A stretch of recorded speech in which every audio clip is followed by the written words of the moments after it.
Jésus quitta la synagogue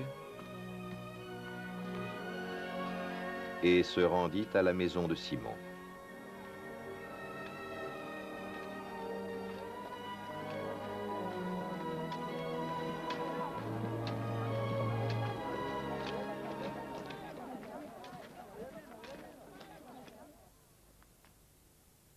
La belle-mère de Simon souffrait d'une forte fièvre et l'on demanda à Jésus de la guérir.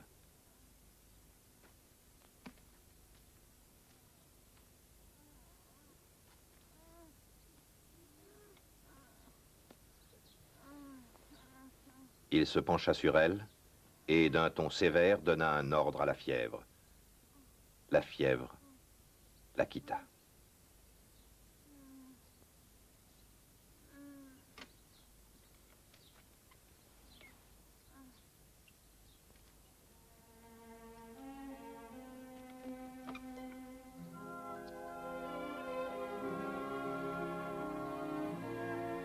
Elle se leva aussitôt et se mit à les servir.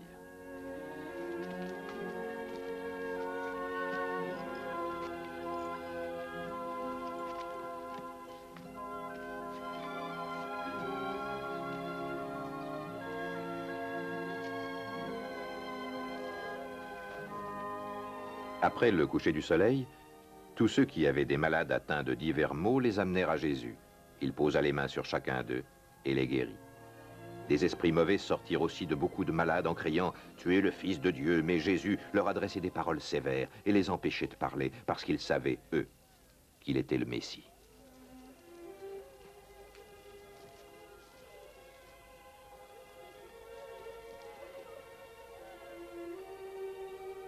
Dès que le jour parut, Jésus sortit de la ville et s'en alla vers un endroit isolé. Une foule de gens se mirent à le chercher. Quand ils l'eurent rejoint, ils voulurent le retenir et l'empêcher de les quitter. Mais Jésus leur dit, « Je dois annoncer la bonne nouvelle du royaume de Dieu aux autres villes aussi, car c'est pour cela que Dieu m'a envoyé. »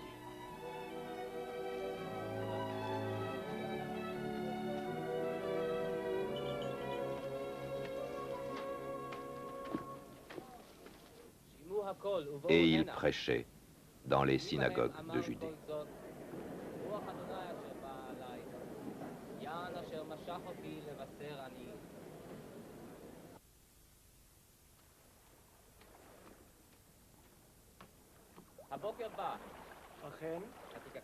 Un jour, Jésus se tenait au bord du lac de Génézareth et la foule se pressait autour de lui pour écouter la parole de Dieu. Il vit 2 barques sur la rive. Les pêcheurs en étaient descendus et lavaient leurs filets. Jésus monta dans l'une des barques qui appartenait à Simon et pria celui-ci de s'éloigner un peu du bord. Jésus s'assit dans la barque et se mit à enseigner la foule.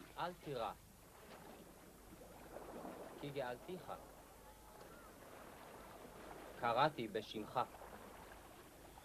לי אתה. כל הנקרא בשמי ילך בכבודי. באתי, יצאתי, עשיתי. גש הנה. Quand il eut fini de parler, il dit à Simon, « Avance la barque à un endroit où l'eau est profonde, puis toi et tes compagnons, jetez vos filets pour pêcher. » Simon lui répondit, « Maître, nous avons travaillé toute la nuit sans rien prendre. »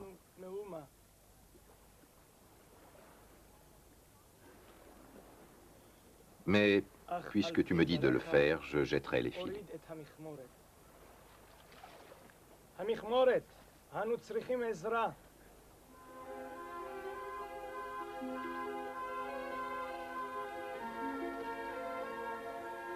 Ils les jetèrent donc, et prirent une si grande quantité de poissons que leurs filets commençaient à se rompre.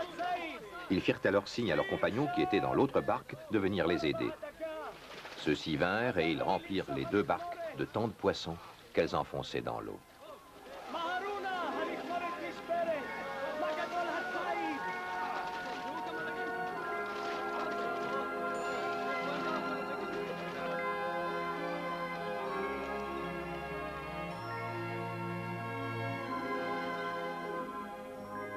Quand Simon-Pierre vit cela, il se mit à genoux devant Jésus et dit, Éloigne-toi de moi, Seigneur, car je suis un homme pécheur.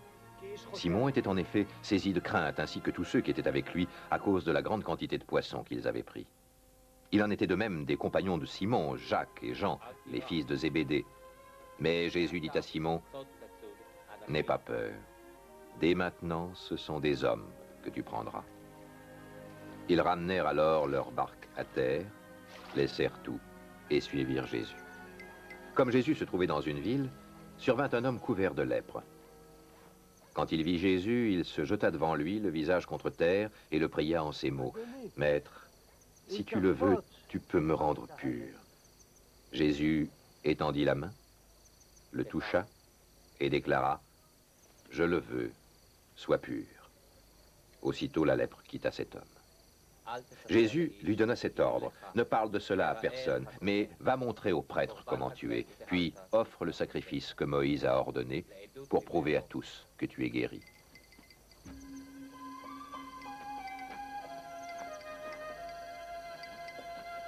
Cependant, la réputation de Jésus se répandait de plus en plus. Des foules nombreuses se rassemblaient pour l'entendre et se faire guérir de leur maladie.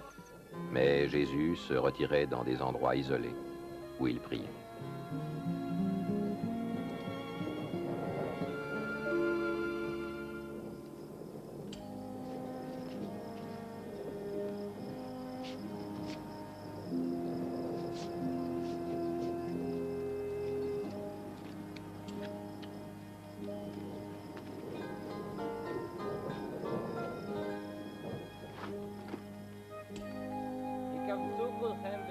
Un jour, Jésus était en train d'enseigner. Des pharisiens et des maîtres de la loi étaient assis près de lui. Ils étaient venus de tous les villages de Galilée et de Judée, ainsi que de Jérusalem. La puissance du Seigneur était avec Jésus et lui faisait guérir des malades.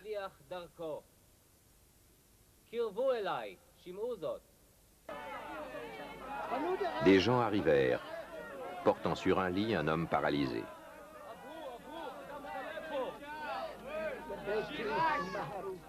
Ils cherchaient à le faire entrer dans la maison et à le déposer devant Jésus, mais ils ne savaient pas par où l'introduire à cause de la foule. Ils le montèrent alors sur le toit, firent une ouverture parmi les tuiles et le descendirent sur son lit au milieu de l'assemblée, devant Jésus.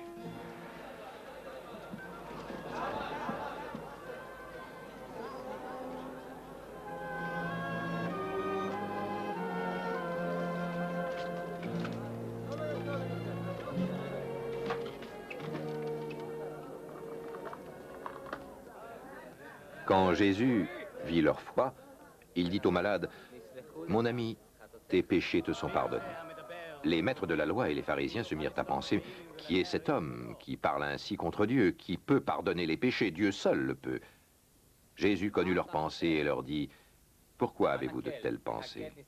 Est-il plus facile de dire, « Tes péchés te sont pardonnés » ou de dire, « Lève-toi et marche » ? Mais je veux que vous sachiez que le Fils de l'homme a le pouvoir sur la terre de pardonner les péchés. Il adressa alors ces mots au paralysé. « Je te le dis, lève-toi, prends ton lit et rentre chez toi. »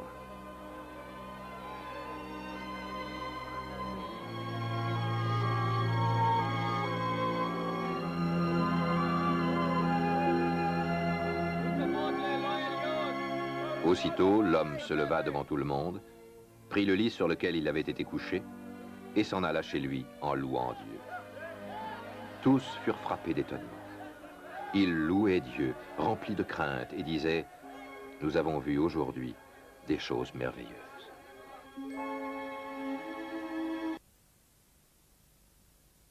En ce temps-là, Jésus monta sur une colline pour prier, et y passa toute la nuit à prier Dieu.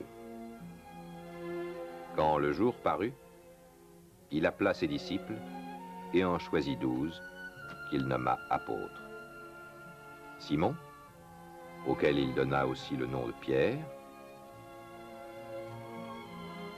et son frère André,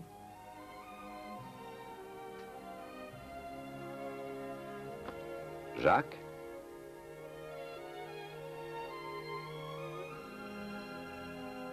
et Jean,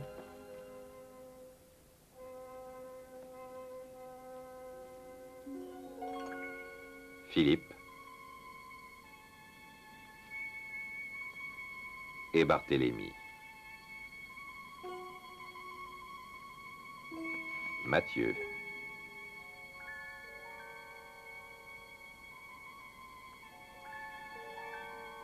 Et Thomas.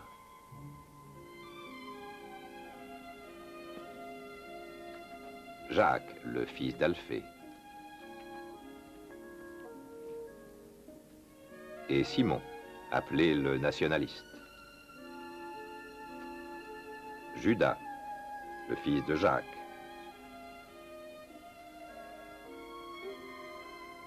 Et Judas Iscariote, celui qui devint un traître.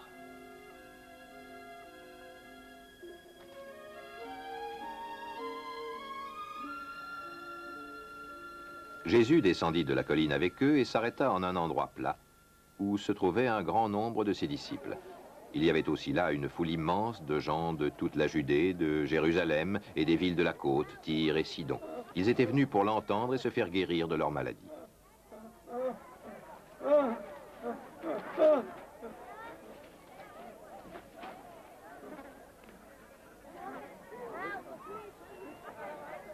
Ceux que tourmentaient des esprits mauvais étaient aussi guéris. Tout le monde cherchait à le toucher parce qu'une force sortait de lui et les guérissait tous. Jésus regarda alors ses disciples et dit : « Heureux, vous qui êtes pauvres, car le royaume de Dieu est à vous. Heureux, vous qui avez faim maintenant, car vous aurez de la nourriture en abondance. Heureux, vous qui pleurez maintenant, car vous rirez. Heureux êtes-vous si les hommes vous haïssent, s'ils vous rejettent, vous insultent et disent du mal de vous, à cause du Fils de l'homme. Réjouissez-vous quand cela arrivera et sautez de joie, car une grande récompense vous attend dans le ciel. C'est ainsi, en effet, que leurs ancêtres maltraitaient les prophètes. »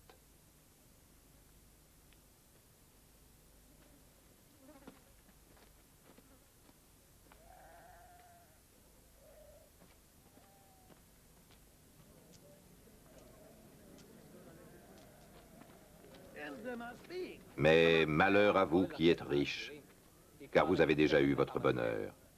Malheur à vous qui avez tout en abondance maintenant, car vous aurez faim.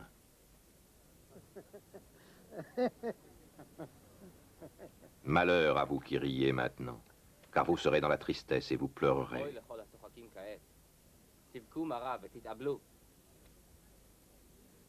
Malheur à vous, si tous les hommes disent du bien de vous, car c'est ainsi que leurs ancêtres agissaient, avec les faux prophètes. Mais je vous le dis, à vous qui m'écoutez, aimez vos ennemis, faites du bien à ceux qui vous haïssent, bénissez ceux qui vous maudissent et priez pour ceux qui vous maltraitent.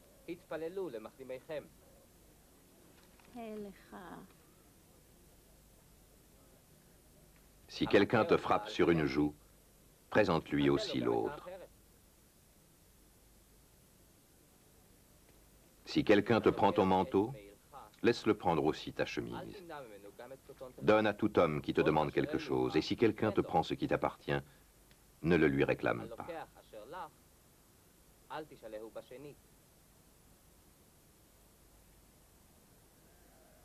Faites pour les autres exactement ce que vous voulez qu'ils fassent pour vous.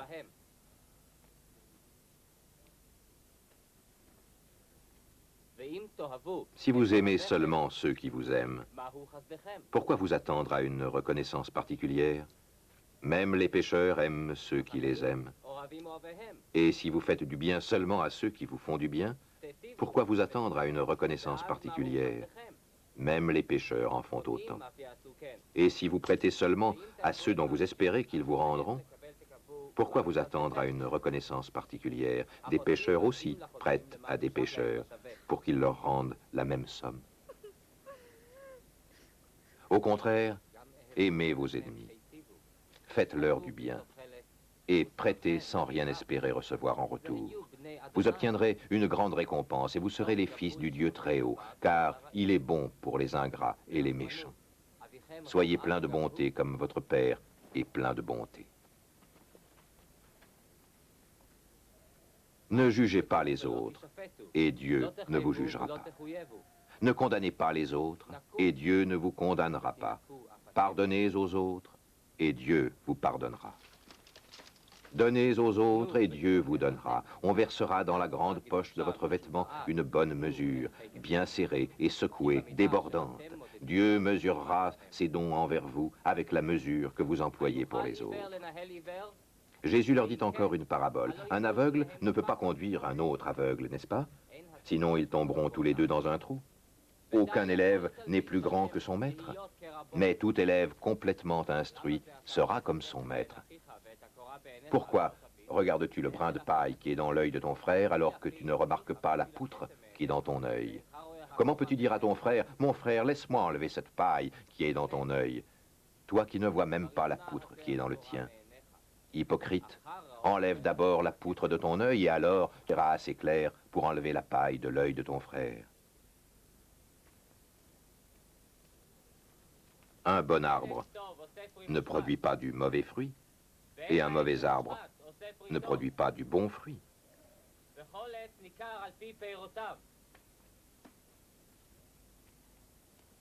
Chaque arbre se reconnaît à son fruit. On ne cueille pas des figues sur des buissons d'épines, et l'on ne récolte pas du raisin sur des ronces.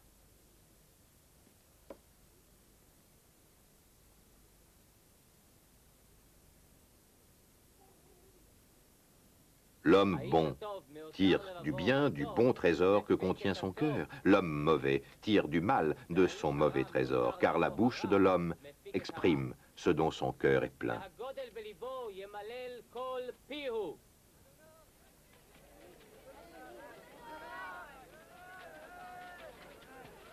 Pourquoi m'appelez-vous Seigneur, Seigneur, et ne faites-vous pas ce que je vous dis? Je vais vous montrer à qui ressemble tout homme qui vient à moi, qui écoute mes paroles et les met en pratique. Il ressemble à un homme qui s'est mis à bâtir une maison. Il a creusé profondément la terre et a posé les fondations sur le roc. Quand l'inondation est venue, les eaux de la rivière se sont jetées contre cette maison, mais sans pouvoir l'ébranler, car la maison était bien bâtie. Mais celui qui écoute mes paroles et ne les met pas en pratique ressemble à un homme qui a bâti une maison directement sur le sol, sans fondation. Quand les eaux de la rivière se sont jetées contre cette maison, elle s'est aussitôt écroulée. Elle a été complètement détruite.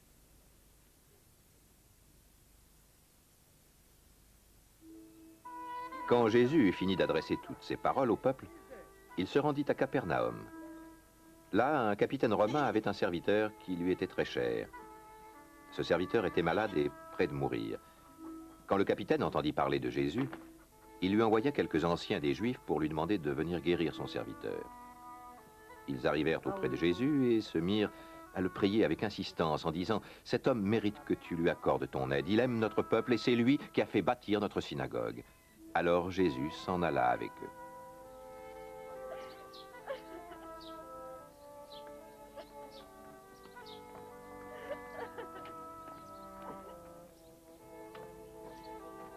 Il n'était pas loin de la maison quand le capitaine envoya des amis pour lui dire « Maître, ne te dérange pas. Je ne mérite pas que tu entres dans ma maison. C'est pour cela que je ne me suis pas jugé digne d'aller en personne vers toi. Mais donne seulement un ordre et mon serviteur sera guéri. Je suis moi-même sous l'autorité de mes supérieurs et j'ai des soldats sous mes ordres. Je dis à l'un, va, et il va. Je dis à un autre, viens, et il vient. Et je dis à mon serviteur, fais ceci, et il le fait. » Quand Jésus entendit ces mots, il admira le capitaine. Il se retourna et dit à la foule qui le suivait, « Je vous le déclare, je n'ai jamais trouvé une telle foi. Non, pas même en Israël. » Les envoyés retournèrent dans la maison du capitaine et y trouvèrent le serviteur en bonne santé.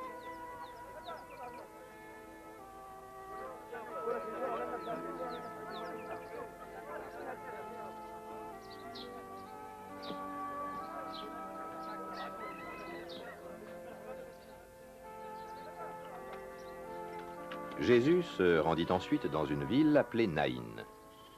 Ses disciples et une grande foule l'accompagnaient. Au moment où il approchait de la porte de la ville, on menait un mort au cimetière. C'était le fils unique d'une femme qui était veuve. Un grand nombre d'habitants de la ville se trouvaient avec elle. Quand le Seigneur la vit, il fut rempli de pitié pour elle et lui dit « Ne pleure pas ».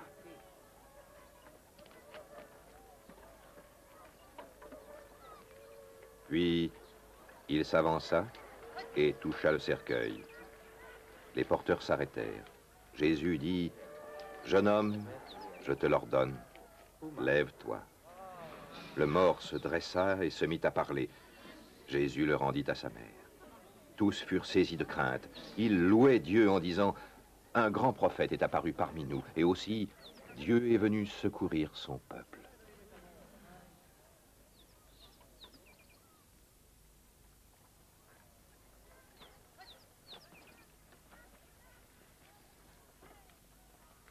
Et dans toute la Judée et ses environs, on apprit ce que Jésus avait fait.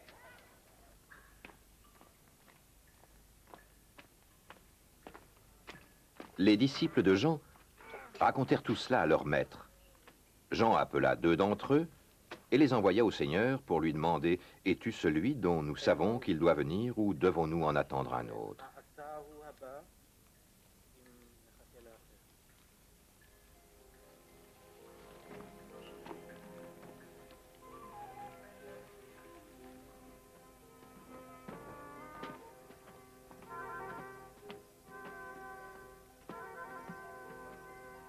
Quand ils arrivèrent auprès de Jésus, ils lui dirent, « Jean-Baptiste nous a envoyés pour te demander, « Es-tu celui dont nous savons qu'il doit venir, ou devons-nous en attendre un autre ?» Au même moment, Jésus guérit beaucoup de personnes de leurs maladies, de leurs maux. Il les délivra d'esprits mauvais et rendit la vue à de nombreux aveugles.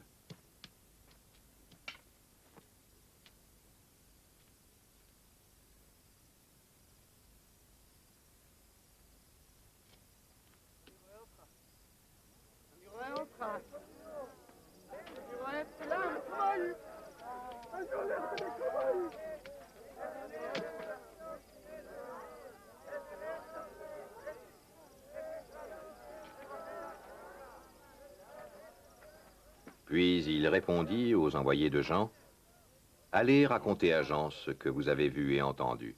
Les aveugles voient, les boiteux marchent, les lépreux sont guéris, les sourds entendent, les morts reviennent à la vie. La bonne nouvelle est annoncée aux pauvres. Heureux celui qui n'abandonnera pas la foi en moi. » Quand les envoyés de Jean furent repartis, Jésus se mit à parler de Jean aux foules en disant, « Qu'êtes-vous allé voir au désert? Un roseau agité par le vent? Non. Alors qu'êtes-vous allé voir? Un homme vêtu d'habits magnifiques? Mais ceux qui portent de riches habits et vivent dans le luxe se trouvent dans les palais des rois. Qu'êtes-vous donc allé voir? Un prophète? Oui, vous dis-je, et même bien plus qu'un prophète. Car Jean est celui dont l'Écriture déclare, « Je vais envoyer mon messager devant toi, dit Dieu, pour t'ouvrir le chemin. » Je vous le déclare, ajouta Jésus, il n'est jamais né personne de plus grand que Jean. Pourtant, celui qui est le plus petit dans le royaume de Dieu est plus grand que lui. Tout le peuple et les collecteurs d'impôts l'écoutaient. Ils avaient reconnu que Dieu est juste et s'étaient fait baptiser par Jean. Mais les pharisiens et les maîtres de la loi avaient rejeté ce que Dieu voulait pour eux et avaient refusé de se faire baptiser par Jean. Jésus dit encore, « À qui puis-je comparer les hommes d'aujourd'hui? À qui ressemblent-ils? Ils ressemblent à des enfants assis sur la place publique dont les uns crient aux autres, « Nous vous avons joué un air de danse sur la flûte et vous n'avez pas dansé. Nous avons chanté des chants de deuil et vous n'avez pas pleuré. Car Jean-Baptiste est venu, il ne mange pas de pain et ne boit pas de vin. Et vous dites, il est possédé d'un esprit mauvais. Le Fils de l'homme est venu, il mange et boit, et vous dites, voyez cet homme qui ne pense qu'à manger et à boire du vin, qui est ami des collecteurs d'impôts et des gens de mauvaise réputation. Mais la sagesse de Dieu est reconnue comme juste par tous ceux qui l'acceptent. » Un pharisien invita Jésus à prendre un repas avec lui. Jésus se rendit chez cet homme et se mit à table.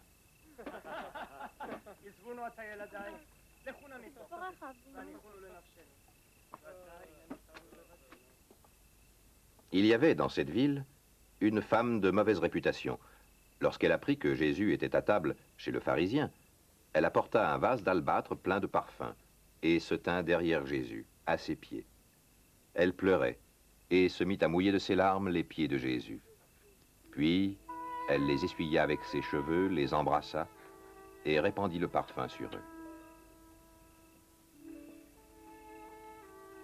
Quand le pharisien qui avait invité Jésus vit cela, il se dit en lui-même, si cet homme était vraiment un prophète, il saurait qui est cette femme qui le touche et ce qu'elle est, une femme de mauvaise réputation.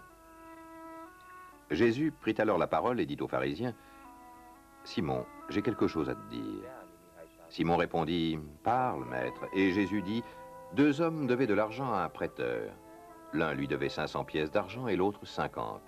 Comme ni l'un ni l'autre ne pouvait le payer, il leur supprima leur dette à tous deux. Lequel des deux l'aimera le plus? Simon lui répondit, je pense que c'est celui auquel il a fait grâce de la plus grosse somme. Jésus lui dit, tu as raison. Puis, il se tourna vers la femme et dit à Simon, tu vois cette femme?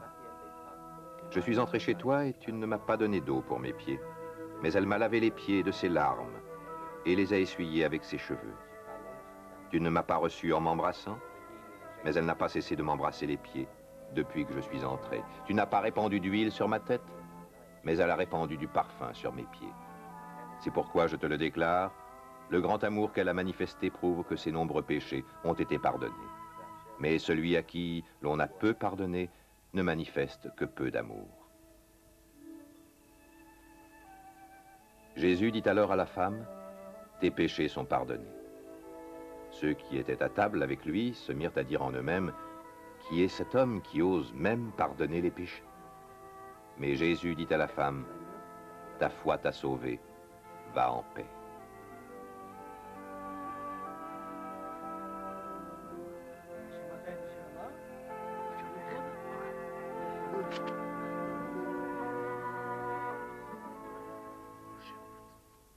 בני העולם הזה